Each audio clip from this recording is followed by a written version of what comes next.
You know what they say. If you don't like the trades in Cleveland, just wait 15 minutes. All right, Zach, let's get into this.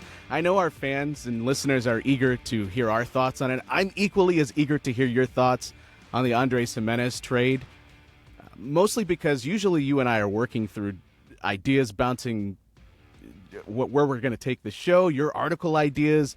You want to cross-reference what you think makes sense. So we're always in discussion, but like the last 6 weeks or so, we haven't had quite the same connection line between us, just because you're usually up at 4 a.m. and I'm sleeping, and you're worrying about a baby and making sure they're changed.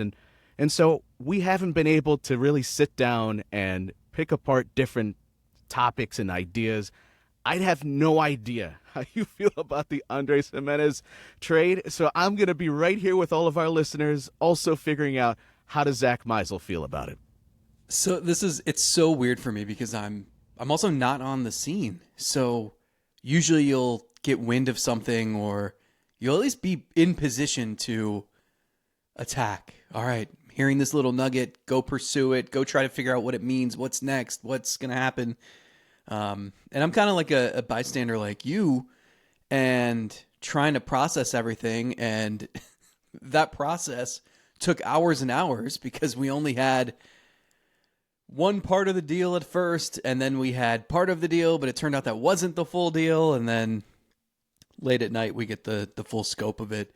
And the first thing that came to mind was something we've talked about on the show before, but I didn't think I'd have to brace myself for it so early in life. But my 2.5-year-old son, it's his favorite player, was Andres Gimenez.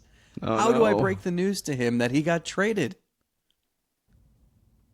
I think you just tear the page out of the book, out of the media guide that your son has been using for the past 2+ years to figure out everybody on the team, and you just forget about it. Just gone.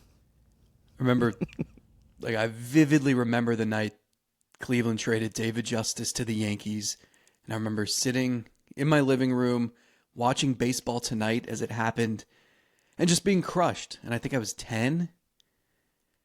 I mean, a 2.5-year-old probably doesn't really understand, but my son has, as you know, he got a copy of the media guide during spring training and just started memorizing all the names. And it was great because then he'd see these guys on TV during the season, he'd point them out, and Gimenez was his favorite from the beginning. And he got a Gimenez shirt.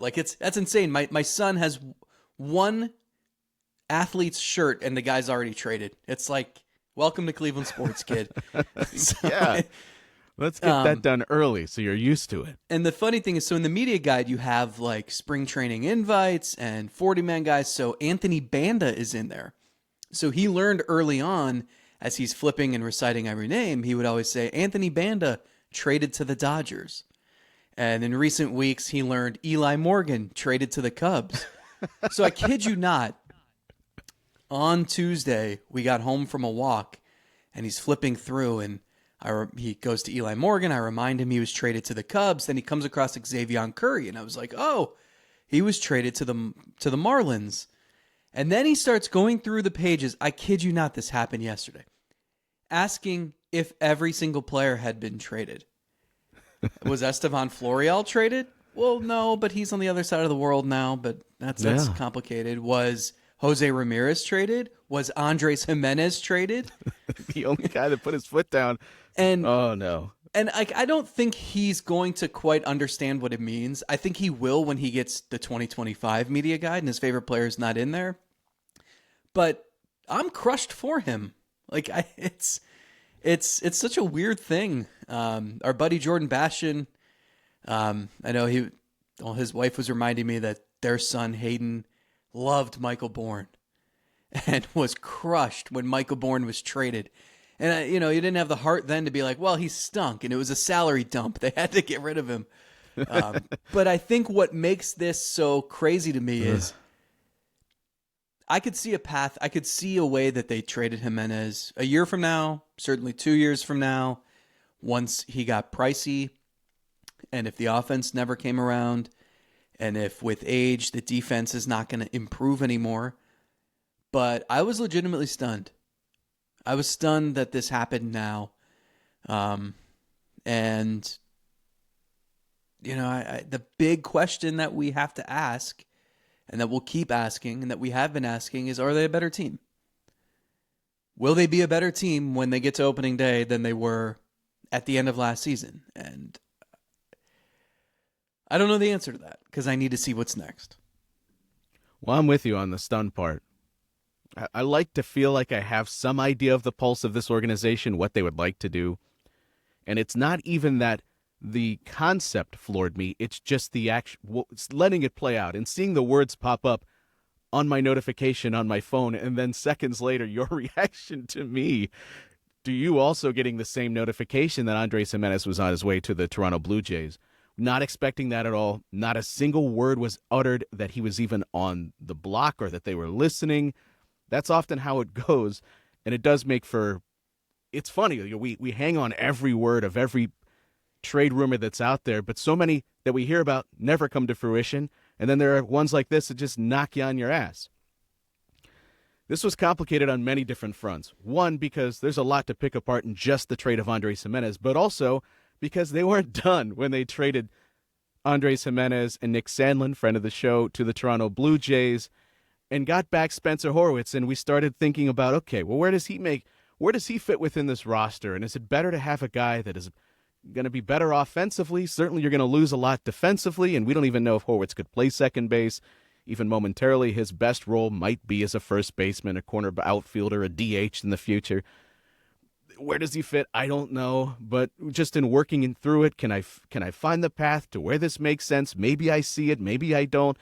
And as you're still working through all of that, it's like, hit the brakes because we ain't done yet. Horwitz is, before you even knew him, on his way to the Pirates. And at the end, when we finally got to the finish line, and we're going to pick apart all of this, I can't wait to see your stream of consciousness at 4 o'clock in the morning as you got there. As you got to the finish line, this made a lot more sense when I zoomed out a little bit and saw more of the picture than it did in the moment that the words Andres Gimenez traded to the Blue Jays popped up on my phone. In that moment, it took quite a few seconds, minutes, hours to sort of process that. Yeah, so a lot of my clearest thoughts lately have been taking place at 4:15 in the morning. And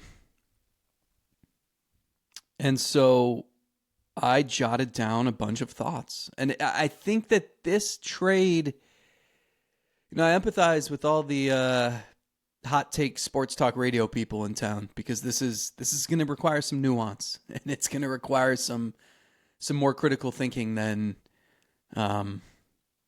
your typical go-to talking points when it comes to baseball. Who's the winner? Who's the loser?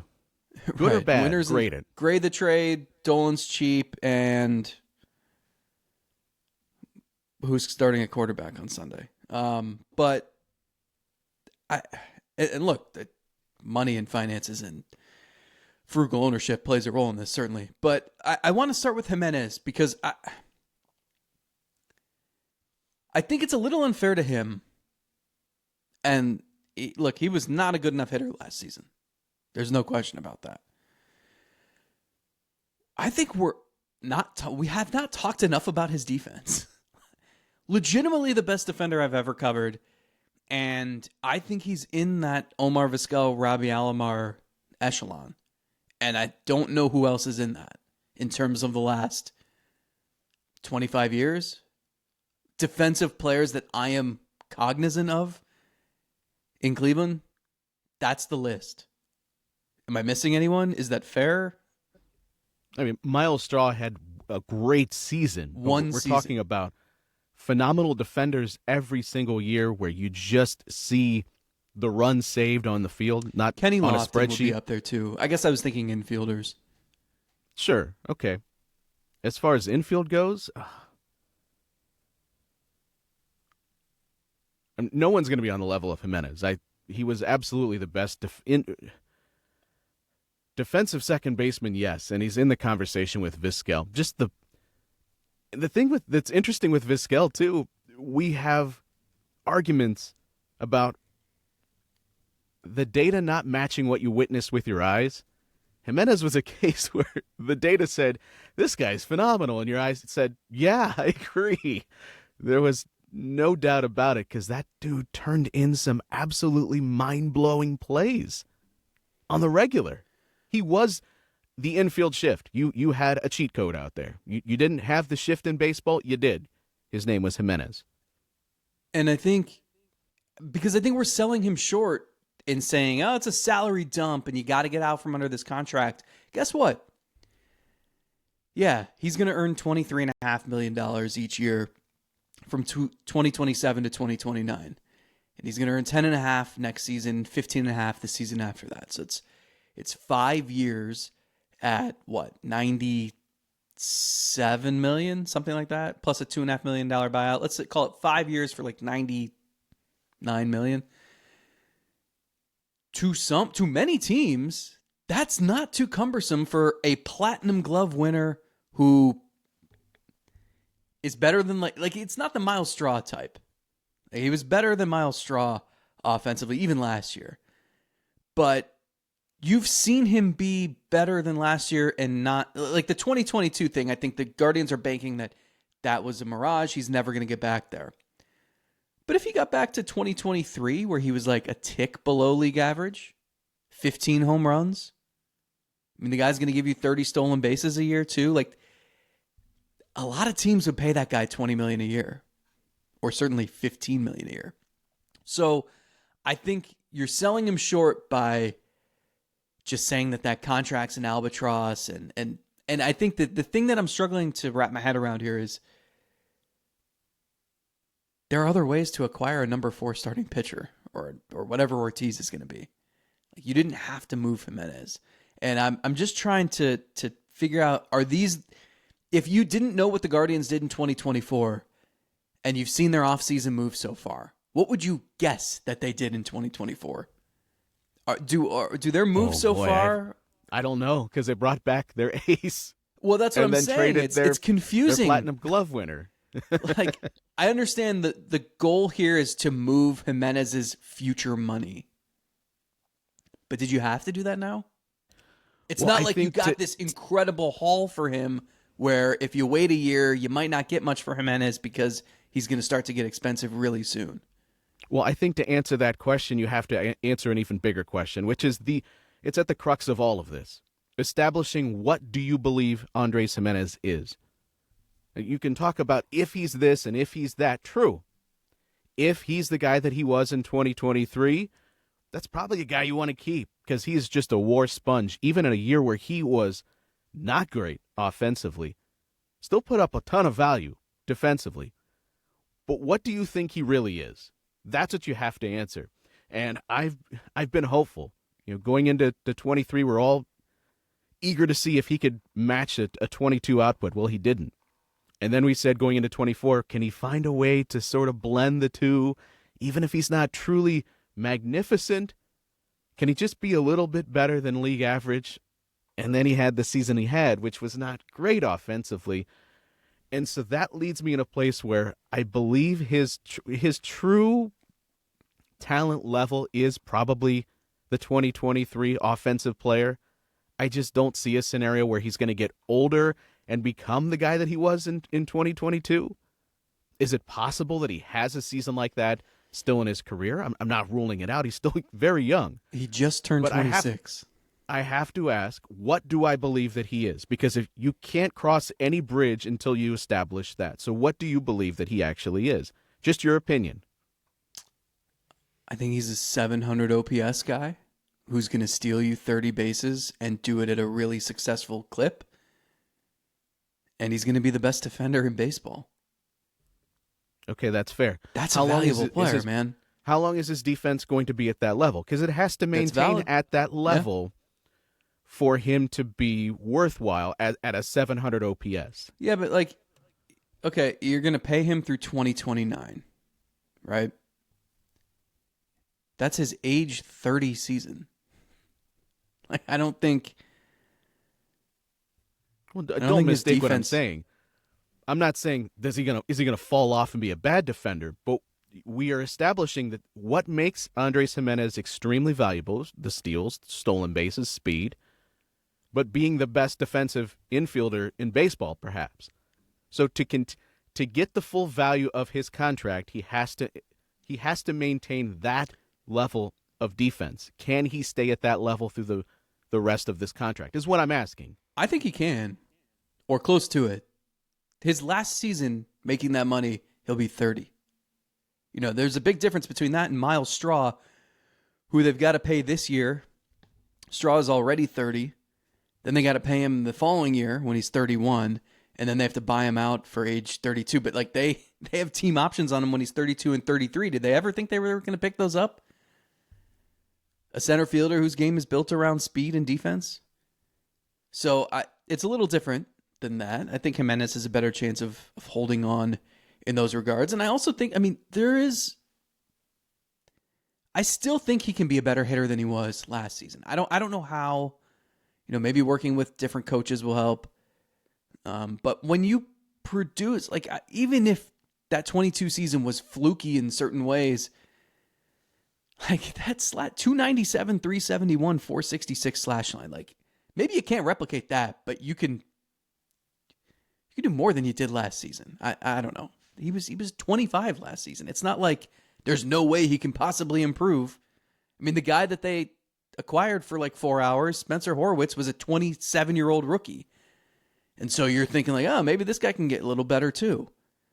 Well, he's 2 years older than Gimenez. So I don't know. I guess I'm saying that contract would not be seen as an albatross by most teams. Oh, but in Cleveland it is. And I agree with you. I agree with you there. It leads me to another 4:15 a.m. thought, which was, why sign him to that contract in the first place? I can answer that. I think you do that believing that 2022 is much more real. I don't think it's that complicated. So my question then becomes, what level of production is acceptable? Like, what would you have had to see to keep him to the end of his deal? If you are a player in Cleveland and you're signing an extension, it's almost like you have more pressure on you if you actually want to be in Cleveland.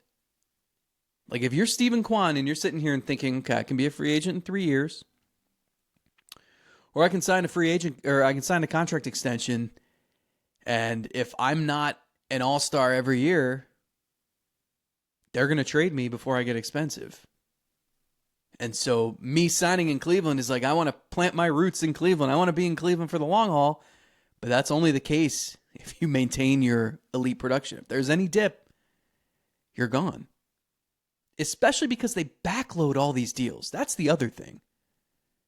If you sign Gimenez to an extension because you thought, all right, we think that 2022 season is real. He was a 7-WAR player, 6th in the MVP voting. That's the other thing. He was 6th in the MVP voting. Like, you telling me that there's not a better hitter in there than what we saw last year? Maybe there's not. I don't know. But it's weird. But why backload that? Then you're banking on, we're so confident that this one season we've seen of him hit is legitimate that we think he's going to do it in 2028 and 2029. Maybe some eye toward a potential future trade is in their minds at that point too. If he continues to hit great, and then we could turn him into a trade chip. Because I have so many thoughts. Dude, my brain at 4:15 a.m. could. I kind of just want to get out of the way and just let you go. I mean, I have responses to some of this stuff, but I don't want to break up the stream of consciousness. So there's also the fact that I don't want to hear doing everything in my power to not launch into an ownership rant. But good Lord. Launch into rant. I feel like I came back after being away for a while and launch into rant. I've turned into a surly curmudgeon and who's trying to run the ownership out of town. It was there all along. I hear people say, well, if they reinvest it in extensions and et cetera, like at least they've locked up guys more recently, but they don't keep them. Like, they traded Edwin Encarnacion before the end of that biggest deal in franchise history. They get out from everything that's uncomfortable, and it's always backloaded. So it doesn't matter. If the player doesn't live up to expectations. Sure. Did Encarnacion not live up to expectations? I just think in this situation... I don't think given what they hoped they were getting, no, I don't think he necessarily did. Not that he was bad, but if he would have been the Encarnacion that he was in Toronto, just an absolute, no doubt about it, difference-making bat, I don't know that they're eagerly trying to get out from under that. But maybe they are, because just where they were at in their financial structure at the time. We applauded ownership for committing 7 years and $105 million to Andres Gimenez. And do you know what the max annual salary they paid him was? Last season, they paid him $5.5 million. They did it. Like they're going to escape from like 85% of the money that they owed him. I mean, that's so can we go back and undo everything we applauded at the time? Sure, do it. And then while you're back there, just eliminate some of the stupid stuff we said too. Just get it off. I don't know. I understand the dynamics of baseball and how it's just the haves and have-nots and it's terrible. And look, I also don't think that the Dolans are flush with cash either. But I will never understand owning a team when you project that, oh, it's so difficult to own this team and we have to cut back, and no one is forcing you to own it. Go cash out your $1.5 billion and go live on a yacht. Like, no one is forcing you to do this. So I just, Gimenez, I'm not trying to make him out to be some future Hall of Famer. But I think a team that makes the ALCS keeps him and then finds a different way to acquire a starting pitcher. Whether that's spending on a free agent, which if you don't want to spend $15 million on Alex Cobb, I totally understand that. But you have prospects. Trade prospects and acquire what you need. You're supposed to be trying to win right now. I understand everything you said, and I'm glad you're bringing this up, because my biggest fear was that I was going to establish some of these other feelings that I've had, and it was going to come across as, I think Gimenez is a bad investment. If I don't look at anything else on the table, would I like to have Andres Gimenez for the rest of his contract, not knowing anything else?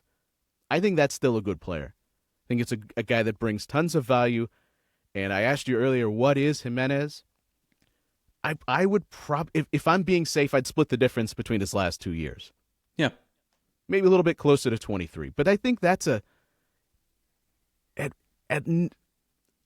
its safest level, I think that's a 3.5 to 4 win player.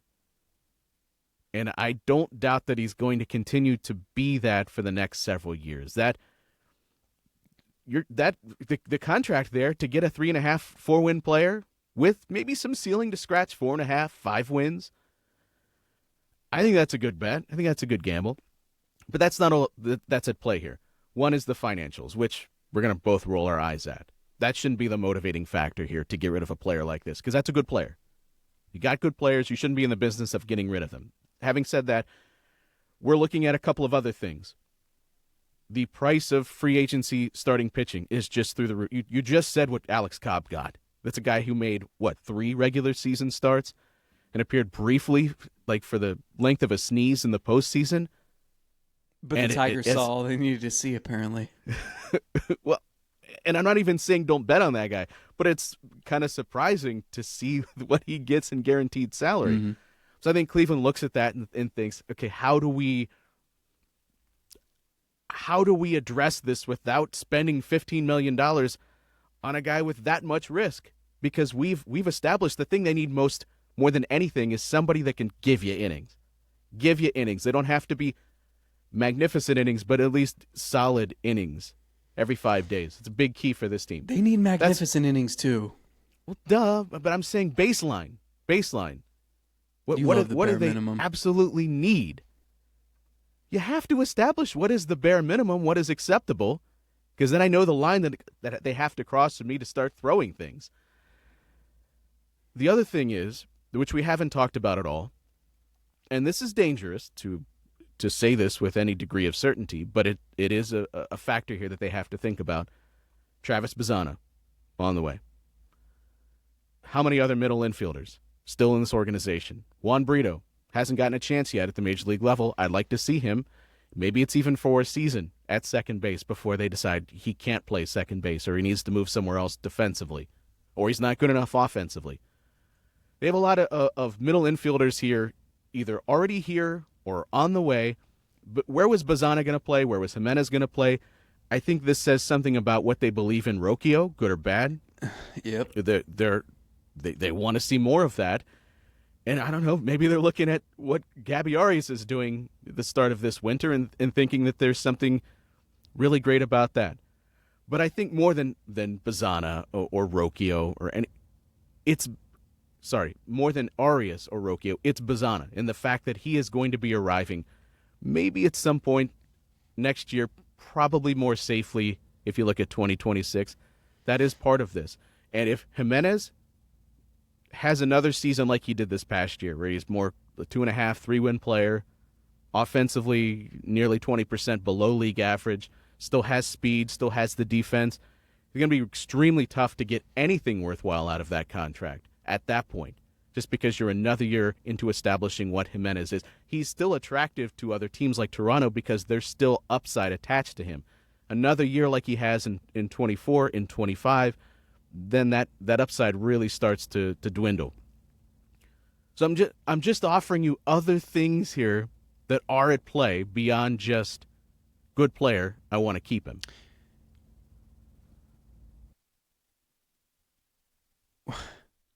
What? I know we can talk about Luis Ortiz here in a moment, but I the only way to get that guy was to trade Andres Gimenez. But I don't think it's the only way to get him. I think there's a lot of other things happening. I think it's getting out of the money. I think it's looking at what the second base options are going to be for this team in the next several years. I guess the thing that I grapple with, I can't imagine. I'm trying to think of like the pinnacle of like, well, here's an example. We love our buddy Hoynesy, right? Hoynesy was a finalist for the Hall of Fame. One of 3 finalists. And this is not going to be a good example, but just bear with me here. And he unfortunately lost out to Thomas Boswell of the Washington Post. So at the Cooperstown ceremony in July, when it's, well, I don't know who's going to be elected in the Hall of Fame. Ichiro and whoever else, you're going to have to help me fill out my ballot here in the next week or two. We can do it on the podcast. But Thomas Boswell will get his moment to give a speech and be recognized and hobnob with all the other Hall of Famers. Could have been Hoynesy. And it was a very close vote. And I feel for Hoynesy. He's done this job for 43 years, and nobody works longer days. Nobody takes longer flights. And I think he really wanted this. And he's not a guy who admits to that sort of stuff. He's not a guy who covets awards or attention or anything. But I think this meant a lot to him. And it's like, you come that close. And thinking like, well, should he just retire and not try to win it again next year? Or no, should he keep at it, go for year 44, go for year 45, get on people's radars, come back and try to win, have the most votes next year? Like, you get so close to the World Series. I just don't understand how you're not doing everything in your power to take that next step. That I can't wrap my head around it. And I feel like, yeah, I understand your baseline argument where you need innings eaters. You just need people, you need bodies to cover innings so that you're not starting Carlos Carrasco 21 times. So that you're not leaning on bullpen games to get you through the season and then the postseason. I get that. The guy they get, Luis Ortiz, yeah, he's moderately interesting. You know, pitching factory, Carl Willis, fairy dust, all that. Sure, maybe he could be a good pitcher. Him or someone like that was fully attainable for prospects. Like, you have to understand where you're at in the cycle. I get, like, oh, we want to be good and have as many bites of the apple as possible and make the playoffs as much as we can. You lucked into the number 1 overall pick last year. You got Bazana. Like, that's what a godsend that was. That shouldn't have happened. So you have to use that to your advantage. You have this farm system that is better than it deserves to be because you lucked into that. Leverage some of that farm system into acquiring talent instead of subtracting here, adding here, subtracting here, adding here, and coming back with maybe the same talent level, maybe a little worse, maybe slightly better. You get that close to something, you get that taste, go for it. I'm not saying mortgage the future so you lose 115 games a year for 5 years in a couple years. But like, it's not, there's nothing standing in their way but themselves. And I just think that, like, they've been so afraid to make aggressive moves that they did make last time they were in this sort of position. I mean, they traded for Andrew Miller. They tried to trade for Jonathan Lucroy. Then they signed Edwin Encarnacion. Like, they were wheeling and dealing. And I just don't understand where that sort of approach disappeared to. And I don't know. I keep coming back to, like, are these the moves that a team that made the ALCS would make? That a team that was in first place all season and not just by a fluke? Like, they struggled against the White Sox and they played the good teams really tough. Like, they were legitimately one of the best teams in baseball all season. And now they're like, it's almost like they don't believe that they actually were. Well, and it leads me into why I don't feel as, I don't even know how I would describe it. I know there's been some frustration over this move, and I've also seen others that like this, that understand where this is coming from, even beyond just the Cleveland realm. Like, we would all take some copium here and talk ourselves into the move. But beyond Cleveland, nationally, I've seen others say, I actually like what Cleveland did here today. And we haven't even talked about any of the other prospects that they got, many of them just very raw, clearly guys that they liked in the draft. By the way, to take a couple of guys that just were drafted in these trades. One other 4:15 a.m. stream of consciousness thought. Imagine being the Pirates and trading 3 starting pitchers to Cleveland. Wouldn't that make you nervous? It would. It definitely would. I'd say maybe we can be the Rays in this scenario, because the Rays are the only team that have ever had luck trading starting pitching to or pitching of any kind, and you got back something good in the deal. So maybe we'll be the Rays in this scenario. It is greatly alarming, and I tweeted it. Anytime Cleveland targets a pitcher of any kind, I'm intrigued. Does it always work out? No, it clearly doesn't. But a lot of times they hit on it, and when they like somebody, I'm instantly liking them too, because there has to be something. We haven't even spent any time on Ortiz. He's a part of this.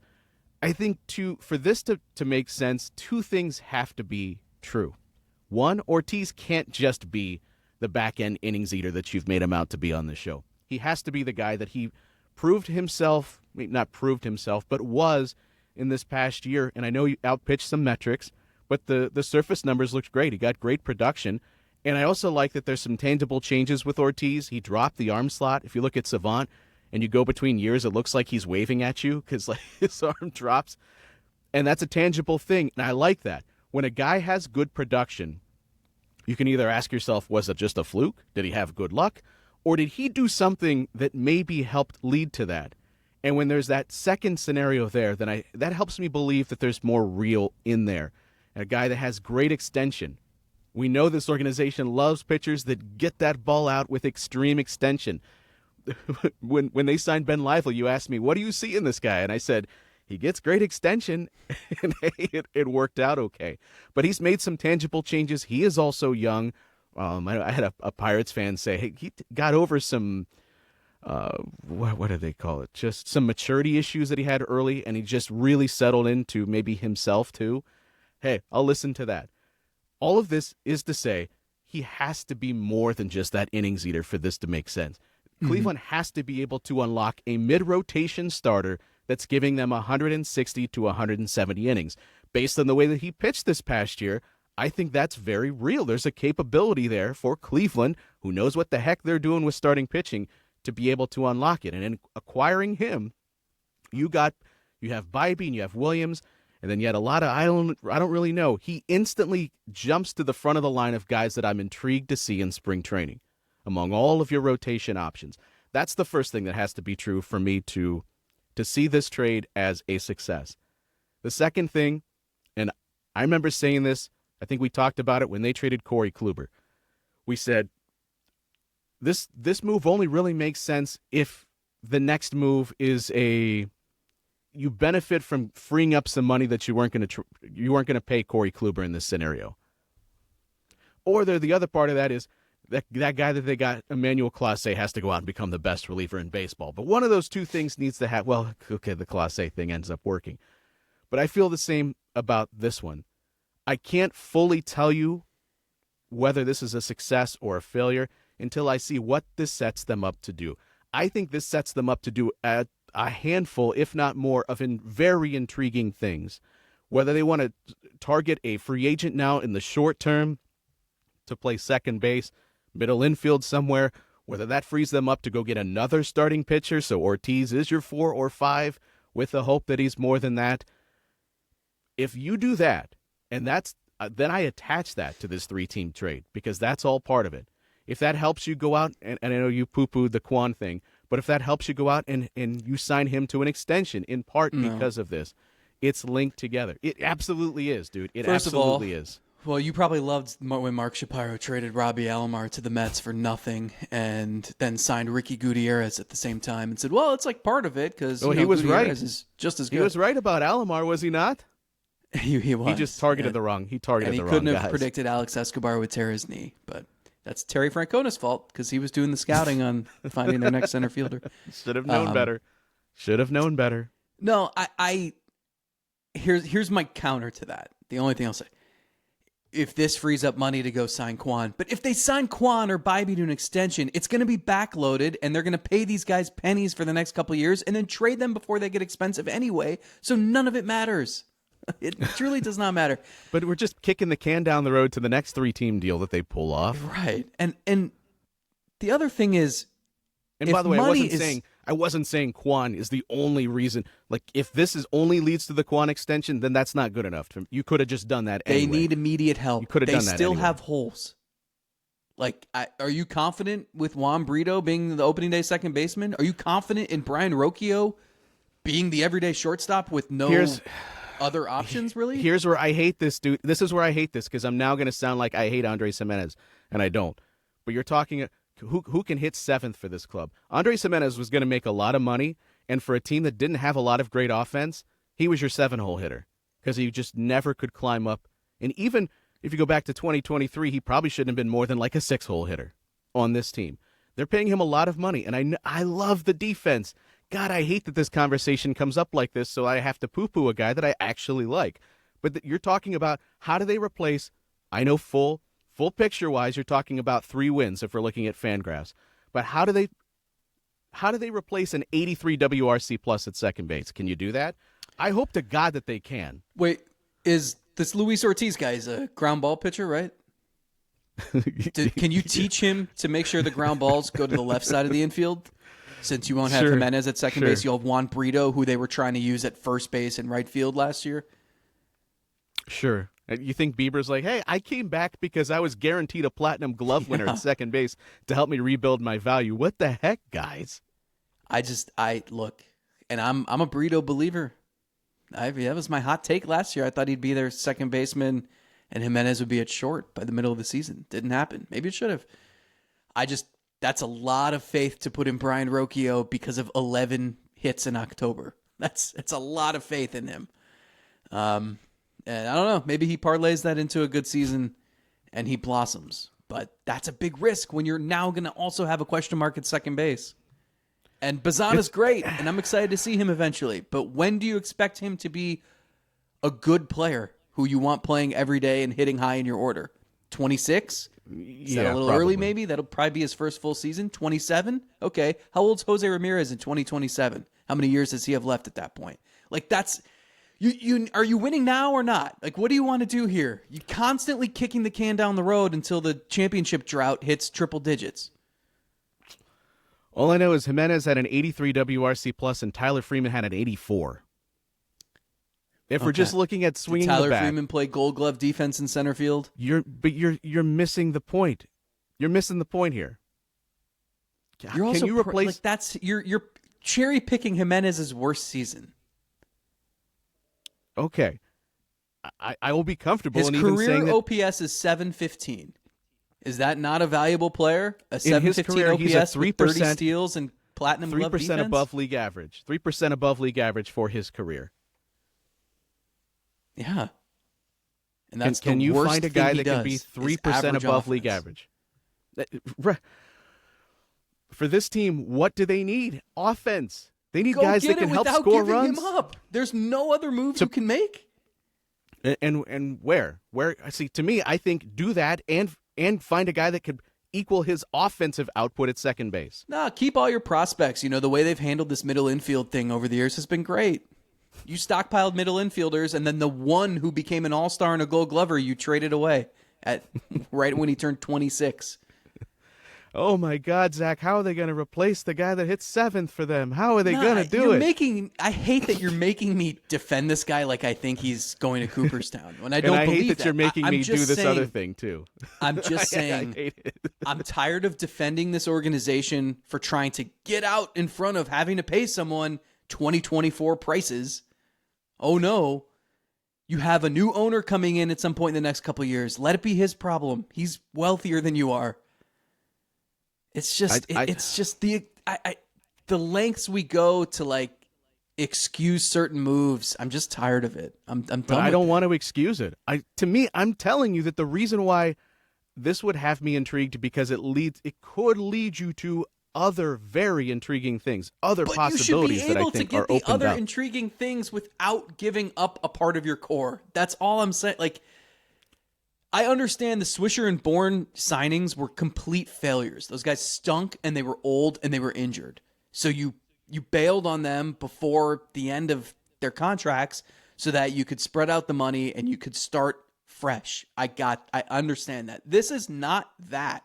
This is a 26-year-old player who still provides a lot of value, even if it's not in a certain way.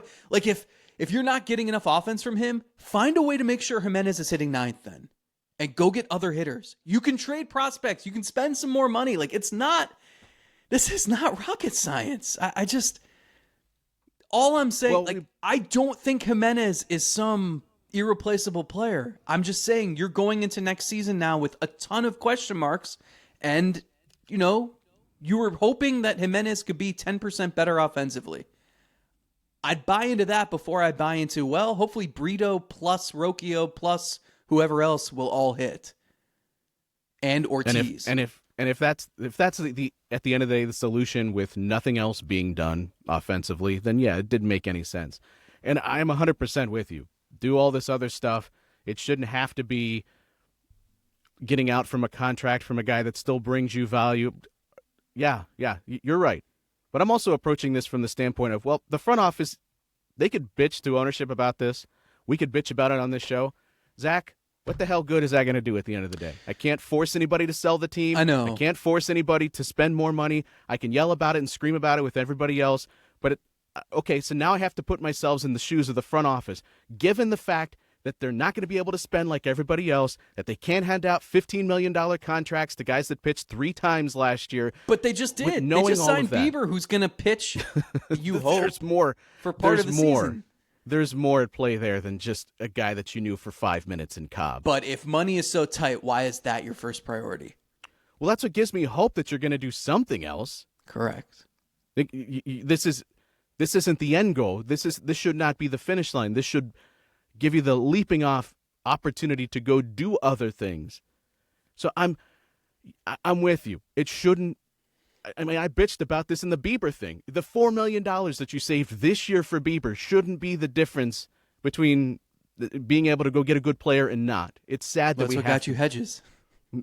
It's sad that we have. Maybe that's why Bieber gave it up, because he's like, I want to work with that guy, so make sure he's on the team.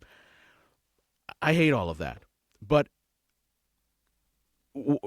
how are you going to make this team better by just screaming about that? What is the front office to But do? that's not knowing the limitations that are there. What are they to do? I understand. Everything you said is correct, and I feel bad that I've come back from parenting duties, and I think I've recorded 3 episodes with you, and I feel like in all 3, I've been cranky Zach. And maybe it's the fact that I'm up at 4:15 in the morning and jotting down thoughts about a trade. But just because there's nothing we can do about it, and there's nothing the front office can do about it, doesn't mean we should stop talking about it. I think the thing I like about this show is we can be nuanced enough to analyze the trade, understand the benefits of it, and also shout and yell into the void about how the approach from ownership doesn't make sense. Like, we can do all of those things. Multiple things can be true at once. We say that all the time. I think that's the case here. And I know I've sounded like I hate this trade and ownership sucks and blah, blah. And actually, like, I do understand certain parts of the trade. And I if you can get Ortiz to be a really useful piece in your rotation, like, and you do go bolster your offense and spend a little more money here, then I'm all for it. But I also come back to the fact that most teams don't have to operate this way. And there were ways to improve your roster without trading Gimenez. So that's all. And sure. I think Gimenez is a nice player. I think he adds value in certain ways that are really beneficial for a team. I think the crux of the issue is you're talking about this guy wasn't going to hit better than 6th or 7th or whatever. Well, that's because the rest of the lineup isn't good enough. Like, that's a big part of this too. So go improve, because you still have holes in your lineup. Like, this didn't solve any of that. So, yeah, if the work's not done and there's going to be more creativity and maybe more spending and actually trading prospects for proven talent, sure, I'm fine with it. But to this point, it gets a big incomplete from me. Yeah, we agree there. The funny thing is, and maybe I don't know what this says about the trade, I'm seeing majority of Blue Jays fans going, we traded a guy that actually hits for a glove first, second baseman? Are you kidding? And they're upset. I'm seeing Guardians fans going, we traded Gimenez for a guy that's going to be a 4 starter at best and a bunch of raw prospects? Are you kidding? And then see the Pirates go, we gave up Ortiz, one of the guys we actually like in this rotation, for a platoon bat. I think in the moment we're all just very, very fueled by passion and emotion, which is good. That's what you should want. Hey, at the end, Zach, we don't know. I actually appreciate that we're both kind of forcing ourselves into these corners, because I do want to hear all of the different. Like, I want to be able to think through every single facet of this, the good and the bad. Yeah, and look, bottom line is, we don't know anything about these new guys that they acquired, but you get to meet them at Guards Fest. Oh, wait. In 3 years. Yeah. As we wrap this up, and I know we promised other things this week, but sorry, the Guardians actually did something, or some things. And I do want to obviously pass along our condolences and thoughts with friends and family of Rocky Colavito and anybody that would be impacted by his passing. I hated to even do that on this show, because he deserves more than just a 5-second snippet of me saying that, but certainly we'll talk more about that coming up this offseason. And we promised that we were going to talk about free agents and trades that they could make, and I made a whole list, and we'll do that at some point. And we have many more thoughts. We'll be back at some point later this week, I promise you that. But here's what I was thinking. How does this organically be created, a 3-team trade? And I was trying to walk through how this happens. So I'm thinking, tell me if this theory even remotely works. So it's the Guardians like Ortiz. They call up the Pirates. We like Ortiz, and the Pirates say, interesting. Okay, well, we could use a first baseman. That's what we really need. The Guardians say, well, we have Josh Naylor, and the Pirates think, we like Naylor, but we need more. We need someone to control for longer than Naylor. That's just 1 year. So Naylor probably doesn't fit into the plans. We like Kyle Manzardo, though. Kyle Manzardo and the Guardians think, Manzardo is a guy we would control for a long time. He's probably the replacement for Naylor.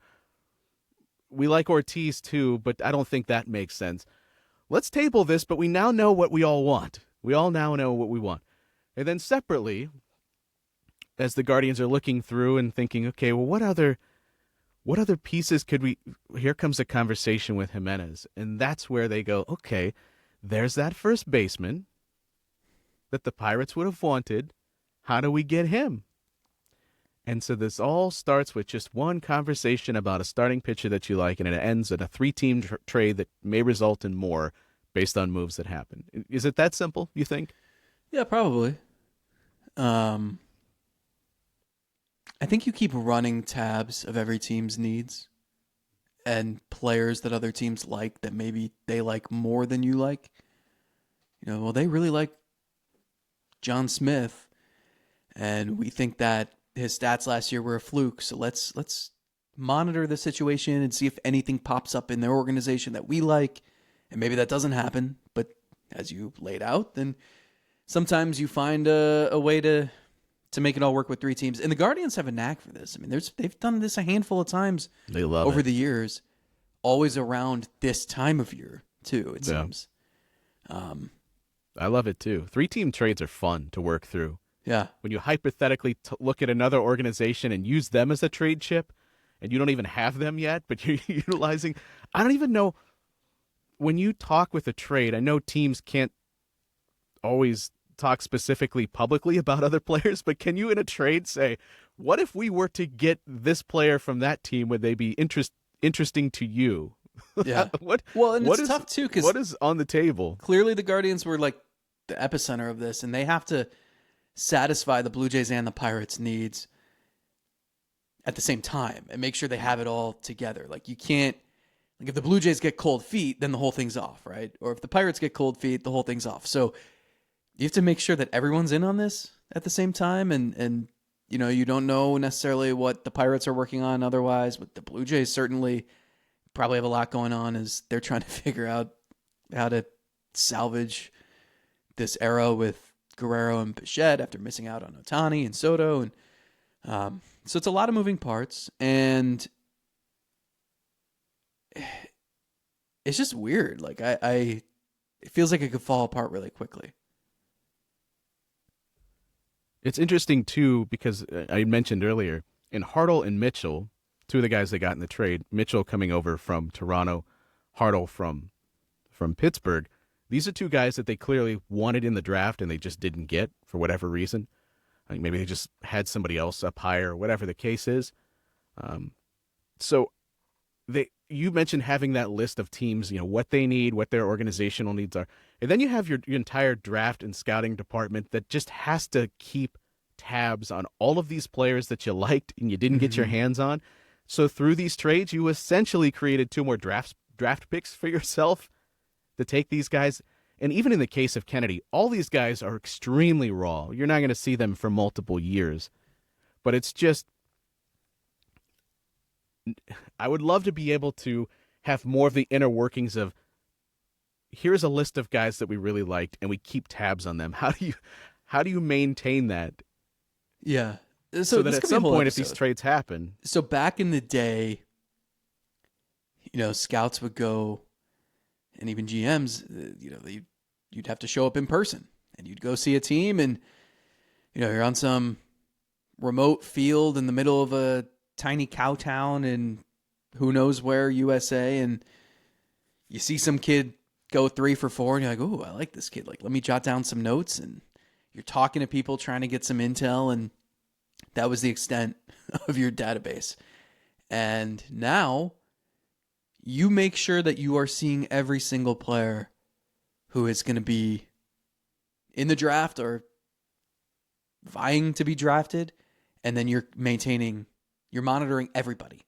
And you see these front offices that are enormous, and you see all these titles like director of player information and director of baseball strategy and director of acquisitions. And I mean, the Guardians have like 87 vice presidents. They've got a VP of hitting now, and they've got a senior VP of hitting, and they have all these people in place. And a lot of it is information management. A lot of it is keeping tabs on every single player in baseball, in the sport, so that when things like this come up, there are no surprises. And you don't have to be like, hey, did our scout Phil Dunphy go see this guy on this backfield way back when? And did he go 2 for 4 that day? So we like him?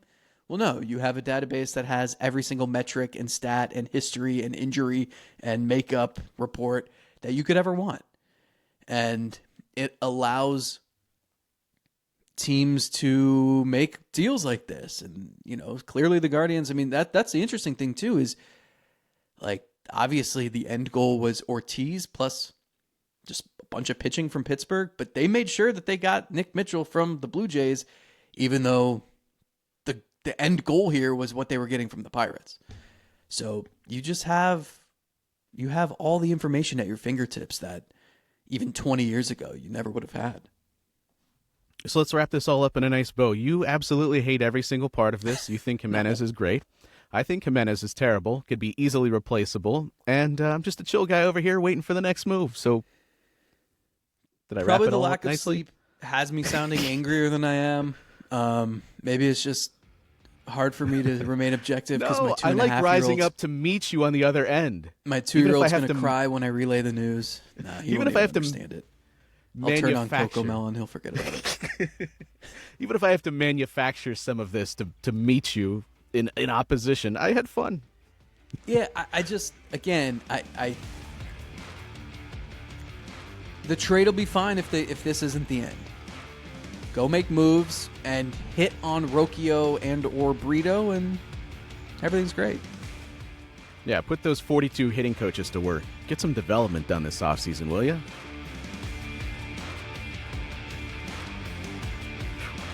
R.I.P. Bye, Guards everybody. Fest, by the way.